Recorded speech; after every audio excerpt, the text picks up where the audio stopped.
اگلی صبح مرتضیٰ ہاؤس میں روٹین کی تھی۔ ان کے دادا کو گئے ہوئے ایک دن گزرا تھا اور وہ سب بالکل نارمل اپنی اپنی زندگیوں میں مگن ہو چکے تھے۔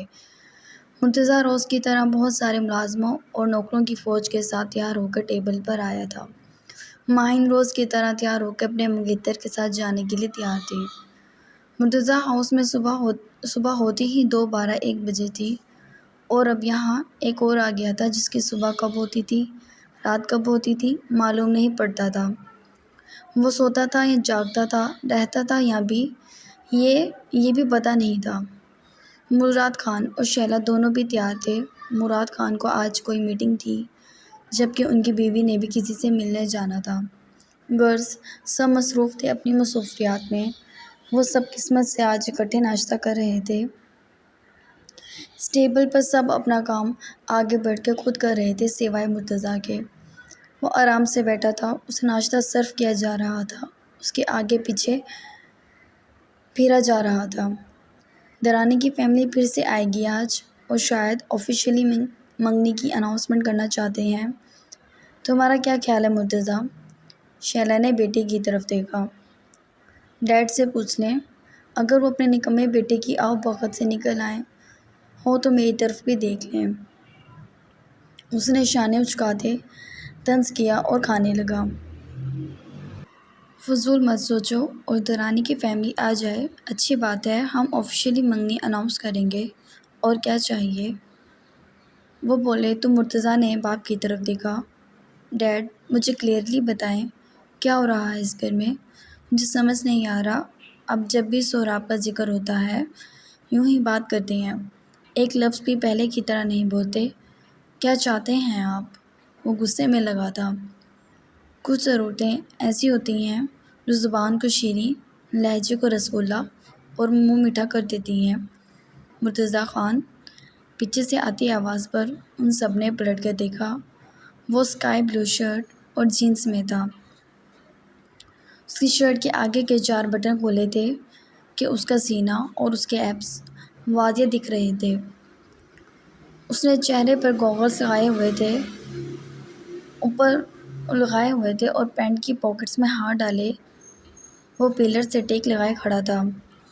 در حقیقت وہ سب اسے ایک لمحے کو سانس روک کے دیکھتے رہے۔ مراد خان ایک دم کھڑے ہو گئے۔ تم یہاں ہو؟ وہ مسکرائے۔ کیوں، آپ کو لگا میں چلا گیا؟ وہ ان کی جانب چلتا ہوا آیا اور گوگلز اتار کر اس نے ڈائننگ ٹیبل پر پھینکے، چیئر دور گھسیٹی اور ٹانگ پر ٹانگ جما کر بیٹھ گیا۔ نہیں، میں نے کب کہا تم نے جانا ہے؟ اچھی بات ہے تم ہمارے ساتھ ہو۔ وہ چاپلوسی سے بول رہے تھے اور یہ بات سہراب کو لگتی تھی۔ مرتضیٰ نے مٹھیاں بھینچ لیں۔ اس کی برداشت سے باہر تھا یہ شخص، جبکہ دوسری طرف ماہین اسے غور سے دیکھ رہی تھی اور اس کی ماں کو سہراب کو دیکھتے ہی مرتضیٰ کی فکر لاحق ہو جاتی تھی۔ غرض چاروں جانب بے چینی سے پھیل گئی اس کے آتے ہی۔ سہراب مسکرا کر ان سب کو دیکھ رہا تھا۔ اس کا نشان واضح تھا، اس کے ہاتھوں پر چوٹوں کے نشان تھے، اس کی گردن پر چوٹ کا نشان تھا، مگر پھر بھی وہ بہت پر اثر اور بہت خوبصورت دکھ رہا تھا۔ شاید ہی ان سب نے کسی مرد کو نامکمل ہوتے اتنا پر اثر پایا تھا۔ وہ کچھ دیر ان سب کے ری ایکشن دیکھتا رہا اور پھر اس نے آگے بڑھ کر مرتضیٰ کی پلیٹ اٹھا لی جس میں ناشتہ سجا تھا، مگر اس نے ہاتھ نہیں لگایا تھا۔ وہ کانٹے سے مرتضیٰ کی پلیٹ میں سے کھانے لگا۔ What the hell! مرتضیٰ نے ٹیبل پہ ہاتھ مارا۔ سہراب کو فرق نہیں پڑتا تھا۔ 2 لقمے لے کر وہ پلیٹ اس کی جانب کھسکا کر اٹھ گیا۔ ویسے بھی تم سب کو میرا ہی دیا کھانے کا پلان ہے تو پریکٹس کر لو۔ وہ مسکرایا۔ میر سہراب علی خان۔ مرتضیٰ چیئر چھوڑ کر جھٹکے سے اس بدتمیزی پر اٹھا۔ وہ ایک آئی برو اچکا کر پلٹ کر اسے دیکھنے لگا۔ اگر تمہیں لگ رہا ہے تم بہت بڑے ہو چکے ہو اور ڈیڈ یا دادا کی ضد پر تمہیں واپس لایا گیا ہے اور اب تم اس گھر میں منمانی کر سکتے ہو، تو یاد رکھو یہ سب مرتضیٰ کا ہے۔ لاتیں مار کے تمہیں اس گھر سے باہر کر دوں گا۔ اپنے اوقات مت بھولو کہ تم کیا ہو اور کیا تھے، اور نہ جانے کس اچانک سہراب کے ایک ہاتھ کی گرفت میں مرتضیٰ کی گردن آ گئی، اور یہ اچانک ہی ہوا تھا۔ مرتضیٰ کی جہاں آنکھیں باہر ابھریں اور دوسری طرف وہ سب تڑپ کر اٹھے۔ اس سے پہلے سہراب تک پہنچتے سہراب نے اس کی گردن چھوڑ دی۔ ہاں تو تم کچھ کہہ رہے تھے؟ وہ مسکرا کر بالکل انجان بن گیا۔ تم مجھے لاتیں مار کے باہر نکال دو گے؟ سنو مرتضیٰ، تم میں اور مجھ میں بہت فرق ہے۔ تم نرم گرم ہاتھوں میں پلے ہو، سرد گرم نہ لگ جائے تمہیں۔ تم چیخو گے، میں دھاڑوں گا، کیونکہ مجھے زمانے نے پالا ہے، اتنی سخت دھوپ نے پالا ہے کہ میری دھاڑ تم سہ نہیں سکو گے۔ تو اپنے چوزے جتنی سوچ اور اپنی بہادری کو اپنے تک رکھو، کہیں کاکے کو نقصان نہ پہنچ جائے، اور دوبارہ مجھ سے اس انداز میں بات کرنے کا سوچنا بھی مت۔ وہ سنجیدگی سے کہتا اس کا شانہ تھپ تھپا کر باہر کی جانب نکلنے لگا۔ مرتضیٰ ہونک کھڑا اس کی پشت کو گھورنے لگا تھا، جو کہ وہ چلتا بھی ایسا لگتا تھا کہ ایک علاقہ چل رہا ہے اس کی چال میں۔ اس کی چال میں بھی گریز تھی۔ مرتضیٰ ایڑیوں کے بل پلٹا اور مراد خان کو دیکھنے لگا۔ تو جان بوجھ کر آپ لائے ہیں اس کو یہاں، جان بوجھ کر قابض کرنے کے لیے میری چیزوں پر؟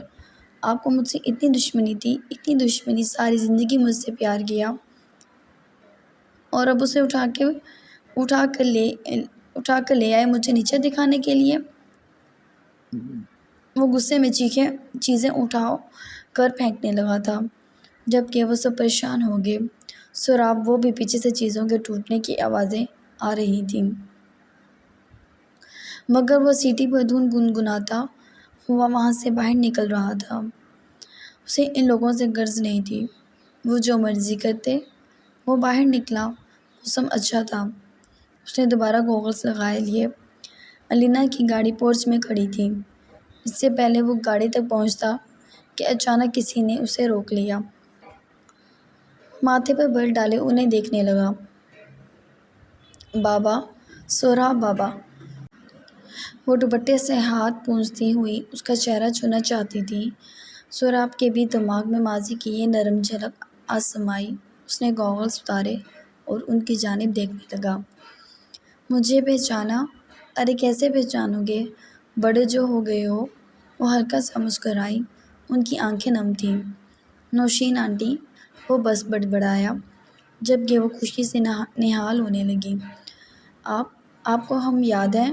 ماشاء اللہ ماشاء اللہ، کیسا جوان ہو گیا ہے، کتنا طاقتور، ماشاء اللہ۔ وہ تو کبھی اس کے چہرے کو چھوتی تو کبھی اس کے بازوں کو ہاتھ لگاتی۔ ان کے پیچھے ایک لڑکی بھی کھڑی تھی۔ سہراب نے اچانک اس لڑکی کی جانب دیکھا۔ وہ لڑکی بالکل انجان اور بیگانگی سے اپنی ماں کو دیکھتی اور کبھی اس کو دیکھتی۔ سہراب چند لمحے اس کے معصوم چہرے کو دیکھتا رہا اور پھر نگاہ پھیر لی۔ نوشین آنٹی اسے دیکھ کر کافی خوش دکھ رہی تھیں۔ وہ ان کے سامنے کھڑا جب تک انہوں نے خود سے ہی اس کے سر پر ہاتھ نہ رکھ دیا۔ اس نے جھک کر مسکراتے ہوئے ان کا ہاتھ اپنے سر پہ پھروا لیا۔ یہ وہ واحد عورت تھی جو بے لوث اس سے محبت کرتی تھی، جنہوں نے کبھی کسی مقصد کے تحت اس سے پیار نہیں جتایا، نہ ہی کوئی اور بات کی۔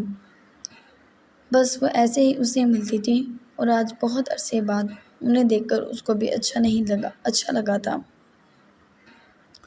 وہ ان کے پاس کچھ دیر کھڑا ہوا اور اس کے بعد انہوں نے خود ہی کہا، ارے دیکھو میں بھی کیسے تمہیں لے کر لگ گئی باتوں میں، تم جاؤ اپنا کام کرو۔ وہ مسکرائی۔ سہراب سر ہلا کر جانے لگا۔ اس سے پہلے وہ گاڑی میں بیٹھتا کہ انہوں نے پھر سے روکا۔ وہ پلٹا۔ اب اسے احساس ہوا وہ نوشین آنٹی اور ان کی بیٹی کو کس خوشی میں اپنے سینے کی نمائش کروا رہا تھا۔ کتنی فضول لگی تھی اسے یہ حرکت۔ کیونکہ وہ لڑکی بار بار سہراب سے نگاہ جو چرا رہی تھی اسے شرٹ کے بٹن بند کر لیے۔ کیا کرتے ہو بیٹا؟ وہ سوال کرنے لگی۔ سہراب کو ہنسی آ گئی۔ شاید وہ جاننا چاہتی تھی کہ وہ اتنے عرصے بعد لوٹا ہے تو زندگی میں کس مقام پر ہے۔ کچھ بھی نہیں، وہ شانے اچکا گیا۔ نوشین آنٹی کی آنکھوں میں واضح مایوسی سی چھا گئی، اور یہ پہلا مقام تھا کہ کسی کو یہ بتاتے ہوئے کہ وہ کچھ نہیں کرتا اس کو بھی اچھا نہیں لگا تھا، ورنہ کسی کی پرواہ نہیں تھی اسے۔ وہ مزید وہاں کھڑا نہیں ہونا چاہتا تھا، تبھی وہاں سے گاڑی میں بیٹھ کر باہر نکل گیا۔ نوشین آنٹی نے اس کی گاڑی باہر نکلتے دیکھی اور گہرا سانس بھرا اور آنا کا ہاتھ پکڑ کے اندر لے آئی۔ اندر جیسے سارا گھر الٹ پلٹ چکا تھا اور وہ اور آنا ایک دوسرے کو پریشانی سے دیکھنے لگی۔ مجھے لگتا ہے مرتضیٰ صاحب کو دورہ بڑھ گیا ہے، نوشین پریشانی سے بولی تھی۔ انہیں دورے کیوں پڑتے ہیں؟ وہ پوچھ بیٹھی۔ ان کو شروع سے ہی یہ مسئلہ ہے، جس بات کو برداشت نہیں کر پاتے وہ ان کے اعصابوں پر فوراً سوار ہو جاتی ہے۔ کہ حواس کو بیٹھتے ہیں، بہت علاج کروایا مگر کچھ بات نہ بن سکی، اب بھی نہ جانے کیا ہوا ہوگا۔ اور وہ باہر کون تھا اماں؟ وہ پوچھ بیٹھی۔ ہچکچاہٹ بھی تھی۔ وہ پیار سے مسکرائیں۔ سہراب بابا تھا، بہت ہی پیارا، دیکھا کیسا خوبرو جوان ہے، ماشاءاللہ ماشاءاللہ۔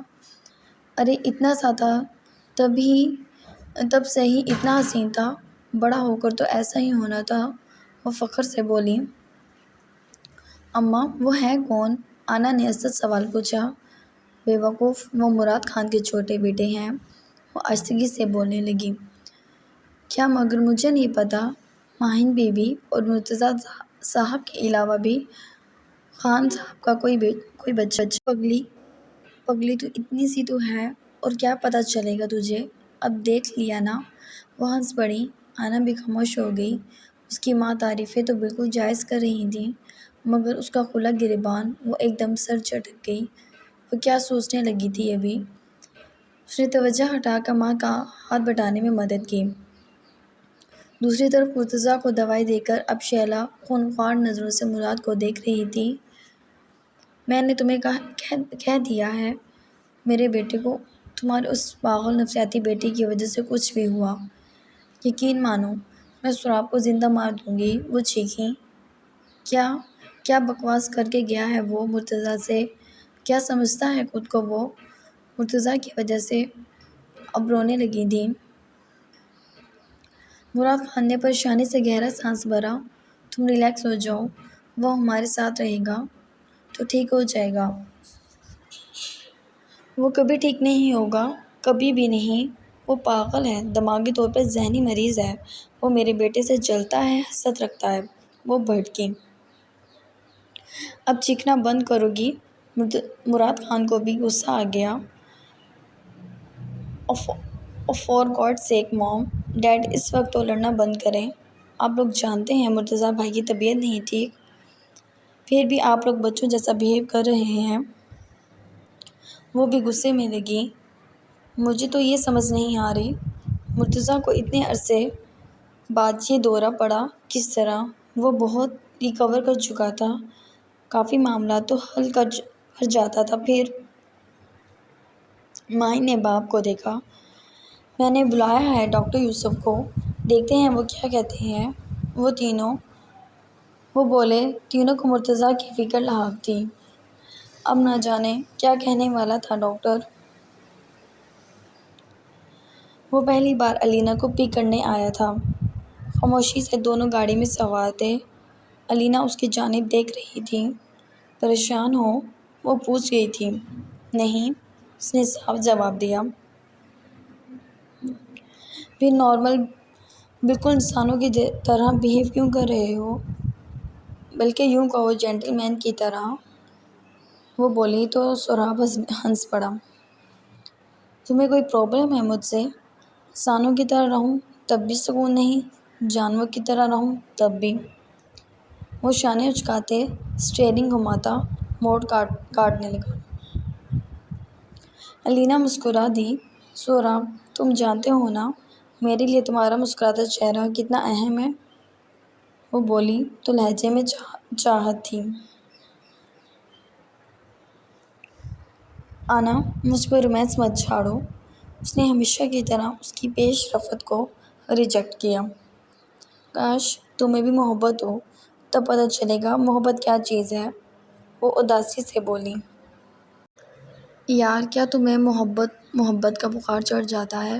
بندہ آیا ہے، نہ ناشتے کا پوچھتی ہو نہ کوئی اور بات، صبح شام محبت کا دورہ۔ تنگ ہوں میں تمہاری اس نیچر سے۔ وہ موڈ آف کر چکا تھا۔ الینا نے بامشکل سانس کو سینے میں اتارا اور اس کے لیے مسکرا دی۔ اوکے، تو بتاؤ کیا ناشتہ کرو گے؟ آئی گیس تم اپنے فیورٹ ریسٹورنٹ میں جانا چاہو گے۔ نہیں جانا، وہ چڑ کر بولا۔ اتنے نخرے تمہاری بیوی اٹھا ہی نہ لے تمہارے۔ الینا بھی گھور کر بولی۔ مجھے شادی ہی نہیں کرنی، اس نے کہا اور ایک دم گاڑی روک دی۔ ایک نظر الینا کی جانب دیکھا جس کی مسکراہٹ سمٹ گئی تھی۔ وہ باہر نکل گیا جبکہ الینا کی نظر اس کی چوٹوں پر چلی گئی تھی۔ سہراب، وہ جلدی سے باہر نکلی۔ کیسے لگی ہیں تمہیں یہ چوٹیں؟ اف، تم نے پھر سے فائٹ کی تھی، وہ غصے سے بولی۔ او پلیز کم آن آنا، میں کوئی چھوٹا بچہ نہیں ہوں اور نہ ہی تم میری بیوی ہو، ہم دوست ہیں، بیہیو لائک اے فرینڈ۔ اور میں اپنی زندگی میں کچھ بھی کرتا ہوں میں کسی کو جواب دہ نہیں ہوں، تو پلیز۔ وہ پہلی بار اس طرح بولا تھا۔ الینا جہاں تھی وہیں کھڑی رہ گئی جبکہ سہراب آگے چلا گیا۔ اس کی آنکھیں بھیگ گئی تھیں۔ ہاں، وہ بہت کچھ اسے سنا دیتا تھا، بہت کچھ کہہ دیتا تھا جو شاید نہیں کہنا چاہیے تھا، مگر کبھی اس نے نہیں کہا تھا کہ تم مجھ سے دور رہو۔ الینا نے اپنے گلے میں پھنسے ہوئے آنسو اندر اتارے اور خاموشی سے اس کے پیچھے چلنے لگی۔ جبکہ وہ آگے چل رہا تھا، وہ اپنا ڈریس چینج کرنے چلا گیا۔ الینا کافی دیر ایسے ہی بیٹھی رہی، مگر کچھ ہی دیر میں ایک لڑکے نے اسے بتایا کہ ڈائریکٹر اسے بلا رہے ہیں اور سہراب تو آلریڈی شوٹ پر چلا گیا ہے۔ اسے حیرانگی ہوئی تھی، وہ کیوں اتنا خفا ہو گیا تھا۔ وہ واش روم میں چلی گئی اور جو آنسو اس کی آنکھوں میں تھے وہ دونوں ہاتھ آنکھوں پر رکھ کر رو دی۔ اسے شاید امید نہیں تھی۔ اچانک ہی اس کا سیل فون بجنے لگا۔ رضا کی کال تھی۔ اس نے اپنا فیس واش کیا اور بالوں کو کانوں کے پیچھے کر کے وہ رضا کی کال اٹھا کر باہر آئی اور اس نے ڈائریکٹر کے پاس جانے کا سوچا۔ وہ جب آئی تو اس کی آنکھیں سرخ تھیں، فون پر کسی سے بات کر رہی تھی۔ سہراب نے اسے دور سے دیکھا۔ وہ ڈائریکٹر سے جھک کر بات کرنے لگی۔ سہراب شوٹ میں مصروف رہا، اس کا شوٹ تھا اور اکیلے کا تھا، تبھی وہ مختلف پوز بنا کر مصروف رہا تھا۔ جب 1.5 گھنٹہ گزر گیا تو الینا نے اس کے لیے کچھ ناشتے کے لیے بھجوا دیا، ورنہ وہ خود لے کر آتی تھی۔ اس نے ناشتہ کر لیا۔ الینا اس کے پاس آ گئی۔ سہراب اسے نوٹ کر رہا تھا۔ وہ خاموش ہے یا شاید اسے اپنی فضولیات کا احساس ہو چکا تھا کہ وہ زیادہ بول گیا۔ تمہارے کپڑے ریڈی ہیں، ناشتے کے بعد تم چینج کر لینا، اور یہ پکس ہیں، ایک بار تم بھی دیکھ لو، دین فائنل کرتے ہیں۔ تم مجھ سے ناراض ہو؟ وہ کھانا چھوڑ کر اسے دیکھنے لگا۔ نہیں، وہ ہلکا سا مسکرائی۔ میں کیوں ناراض ہوں گی؟ وہ بولی، اور ذرا کچھ کہتا وہ پھر سے اٹھ کر چلی گئی۔ کیونکہ اسے میک اپ آرٹسٹ نے بھی بلا لیا تھا، وہ جان بوجھ کر نہیں کر رہی تھی یہ سب، مگر سہراب کو لگ رہا تھا وہ جان بوجھ کر کر رہی ہے۔ وہ غصے سے ناشتہ چھوڑ چکا تھا اور یہ پہلی بار ہی تھا کہ اس نے ناشتہ نہیں کیا۔ اس نے تصویریں فائنل کیں اور اٹھ کر دوسری طرف نکل گیا۔ الینا واپس آئی تو ناشتہ ویسے ہی رکھا تھا۔ اس نے بھی کچھ نہیں کہا۔ دونوں اس دن بالکل خاموشی اور ایک دوسرے سے فاصلے پر گزار رہے تھے۔ سوراب اپنا کام کر کے باہر نکل گیا، جبکہ آج سب اسے کہہ رہے تھے کہ سب ساتھ ڈنر کریں گے، مگر اس نے کسی کو جواب دینا بھی ضروری نہیں سمجھا۔ وہ باہر نکلا، علینا کی گاڑی ویسے ہی چھوڑ دی اور عادل کو کال ملا لی۔ میری جیپ کہاں ہے؟ وہ سنجیدگی سے پوچھنے لگا۔ بیچ چکا ہوں، عادل بولا۔ سوراب نے مٹھیاں بھینچ لیں۔ کس کی اجازت سے بیچی ہے تم نے؟ تم نے مجھ سے پوچھا تھا تو یہ حرکت کی ہے؟ وہ بھڑکا، جبکہ علینا جو یہ سمجھ رہی تھی وہ نکل گیا ہے، وہ جلدی سے باہر بھاگتی آئی۔ وہ کسی پر غصہ کر رہا تھا، اس کے پاس رضا کی کال بھی آ گئی تھی۔ اس نے کال اٹینڈ کی، یہ مجبوری تھی، وہ اٹینڈ نہ کرتی تو اور کیا کرتی۔ پیچھے سوراب کو علینا محسوس ہوئی، وہ عادل کی کال بند کر چکا تھا۔ علینا نے بھی مڑ کر دیکھا، وہ چاہتی تھی رضا کال بند کر دے۔ سوراب کچھ دیر اسے دیکھتا رہا اور پھر غصے سے وہ وہاں سے چلا گیا، جبکہ علینا اسے روکنا چاہتی تھی، مگر وہ اسی کی گاڑی لے کر جا چکا تھا۔ علینا سر تھام گئی۔ وہ کسی کو ناراض کر کے الٹا ناراض ہو جانے والا انسان تھا۔ اب وہ گھر کیسے جاتی، اس نے پرواہ بھی نہیں کی تھی۔